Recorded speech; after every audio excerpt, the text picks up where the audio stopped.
शाम का समय था। विनोद अपनी गाड़ी से घर लौट रहे थे। हल्की भूख लगी थी। सोचा कहीं से फल ले लूं। रास्ते में एक छोटी बच्ची दिखी।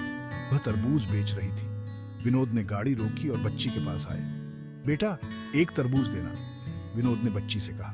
बच्ची बहुत छोटी थी, शायद 7-8 साल की रही होगी। चेहरे पर मासूमियत थी। उसकी आंखें थकी हुई लग रही थी, फिर भी वह मुस्कुरा रही थी। हाँ भैया, लीजिए। बच्ची ने एक सुंदर सा तरबूज उठाया। उसे तोलकर उसने विनोद को दिया। विनोद ने पैसे दिए और तरबूज गाड़ी में रखने लगे। तभी बच्ची ने कहा, भैया एक तरबूज और ले लो ना। उसकी आवाज में मिन्नत थी। विनोद ने पूछा, क्यों बेटा, इतना सारा तरबूज मैं क्या करूंगा? बच्ची ने बताया, भैया मेरा भाई है, वह बीमार है, मुझे पैसे कमाने हैं।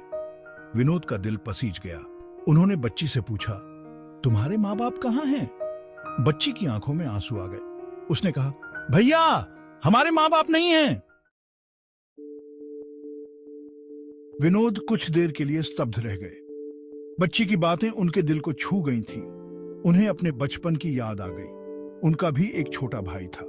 दोनों में बहुत प्यार था, पर समय के साथ दोनों के रास्ते अलग हो गए। छोटी छोटी बातों पर झगड़े होने लगे। अब तो सालों से बात तक नहीं हुई थी। विनोद को एहसास हुआ कि वे कितने भाग्यशाली हैं। उनके पास परिवार है, प्यार करने वाले लोग हैं।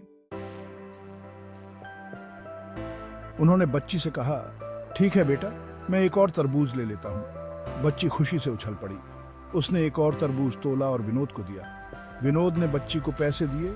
फिर उन्होंने अपना बटुआ निकाला और उसमें से कुछ और पैसे निकालकर बच्ची को दिए। बच्ची हैरान होकर विनोद को देखने लगी। विनोद ने प्यार से उसके सिर पर हाथ फेरा और कहा, ये लो बेटा, अपने भाई के लिए दवा लेना।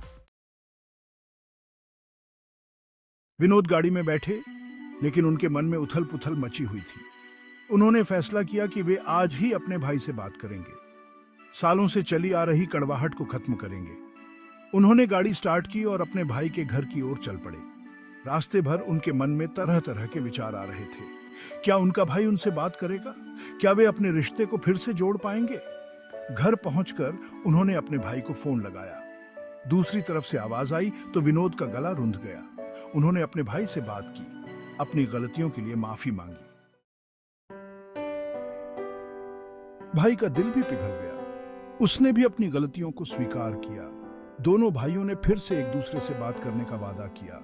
उस रात विनोद बहुत हल्का महसूस कर रहे थे। उन्हें एहसास हुआ कि रिश्ते किसी भी नफा नुकसान से बढ़कर होते हैं। प्यार, त्याग और समझ से ही रिश्तों का बाग हरा भरा रहता है। यह कहानी हमें सिखाती है कि हमें अपने रिश्तों को अहमियत देनी चाहिए। छोटी मोटी बातों को दिल से नहीं लगाना चाहिए। याद रखें, रिश्ते अनमोल होते हैं, इन्हें संजोकर रखना चाहिए।